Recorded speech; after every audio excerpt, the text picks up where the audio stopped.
There's an old saying that if you play with fire, you're going to get your fingers burned.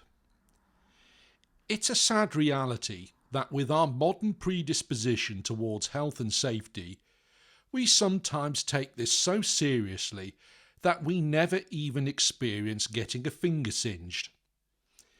Looking at my own experience as an infant, there was an open coal fireplace in our living room. I vividly remember the day it was sealed up and a gas heater placed before it.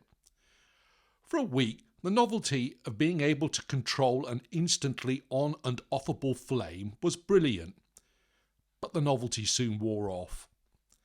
I pined for the logs and coals to return, but they never did. Many years later, my mother explained that I was the reason this happened. The secret was out. She knew that I would wait until she left the room so that I could begin playing with the coals to get the biggest flame possible. She was concerned that I would set fire to myself and the house. It's perhaps telling that when buying my own home as an adult, the first improvement I made was to have the gas fire ripped out and its open fire restored. The secret of how to draw flames was a pivotal moment in the development of the human species. Perhaps it was the pivotal moment, surpassing even the invention of the wheel. These days, our television screens are awash with programs about survivalists. The ability to make a fire is arguably the most important. It protects us by frightening away wild beasts. It boils water, sterilising it and rendering it safe to drink. It allows us to cook, softening so many foodstuffs that would otherwise become indigestible. It also cleanses. In these strange times, let us also remember that the fire of London ended the plague. When watching programmes about survivalists, I love that moment when they breathe on the nascent fire to get it going. The word spirit literally means breath. It further illustrates the very personal connection our human species has with this wondrous thing. Fire is fascinating to watch. This explains my infant pyromaniac tendencies.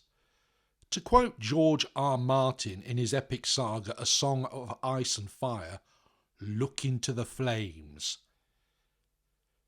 It's interesting that of fire's many attributes, he chose to save this phrase for prophecy. Was he thinking of Pentecost when he wrote this? This is a delightfully spiritual statement. Fire is powerful. Whilst it can burn an infant and a house, let us remind ourselves that its primary purpose in the house is to bring warmth. Back in the 1960s, that fire also heated the water for our hot taps. Yes, gas and electricity do this more cleanly and efficiently, but they don't have the same ambience. They don't have the glow. With an open fire, you can look into the flames for ages and be fascinated.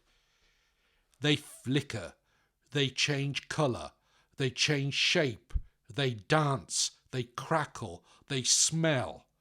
All of our senses are tingled. It's like magic. I don't feel inclined to look at, sniff, or listen to my central heating. Our modern inventions may give us more convenience and control, but it is the unpredictable element of fire that is so alluring. And so it is with the Holy Spirit at Pentecost. As Jesus promised, the Spirit came to the apostles, bringing them the 7 graces, making it possible to leave the confinement of the upper room and rejoin society, just as we are now timidly leaving lockdown and beginning to face our revised reality. The warmth of the Holy Spirit gave them strength and courage.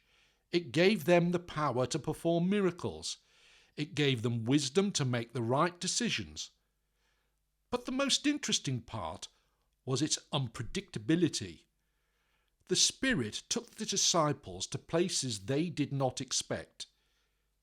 Yes, they would face hardships, but without that, Christianity would not have thrived and our world would have been the poorer.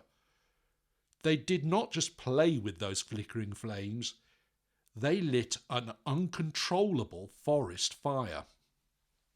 To show the extent of that fire and the power of Pentecost's flame, I'm going to make an analogy with our current predicament, treating Christianity as though it were a new virus. There was one Christ. Think of him as Super Spreader Zero.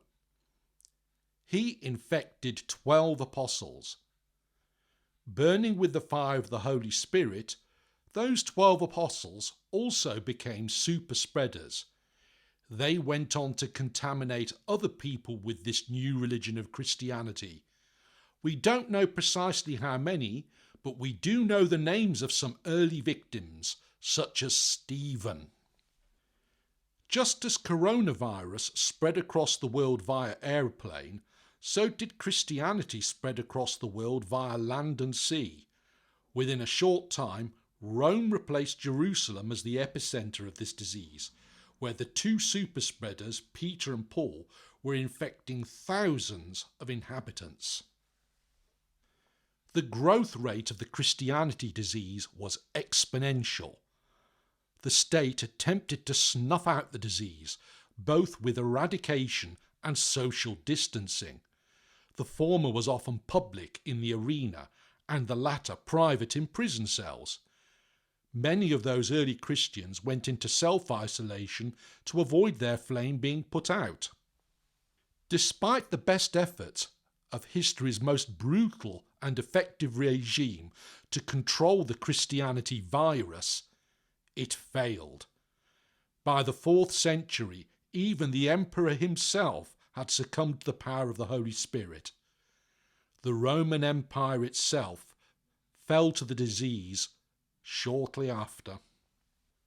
Attacks on the Christianity virus have been continuing through history and are still developing in an effort to rid the world of this terrible disease. Statistically, more Christians were martyred across the globe in the 20th century than all 19 before it. In 2010, Pope Benedict explained that aggressive secularism is an effective weapon against it.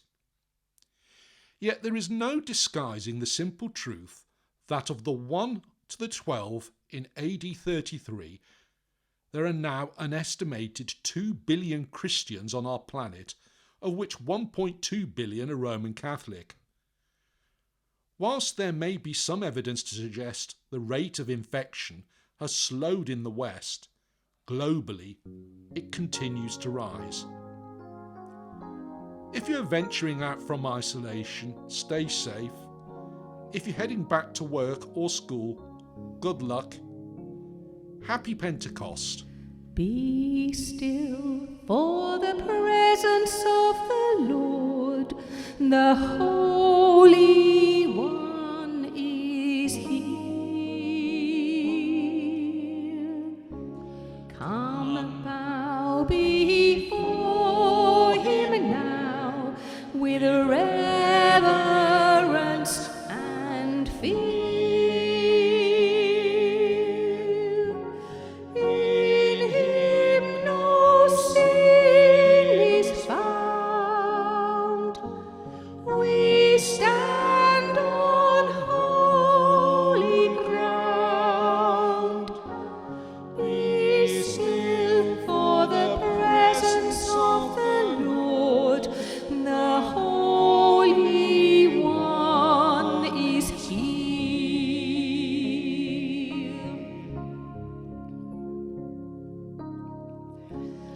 Be still, for the glory of the Lord is shining all around.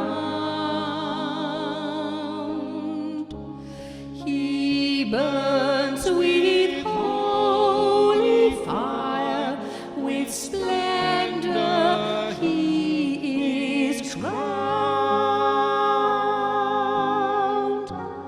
How awesome is the sight, our radiant King of light. Be still, for the glory of the Lord is shining all around.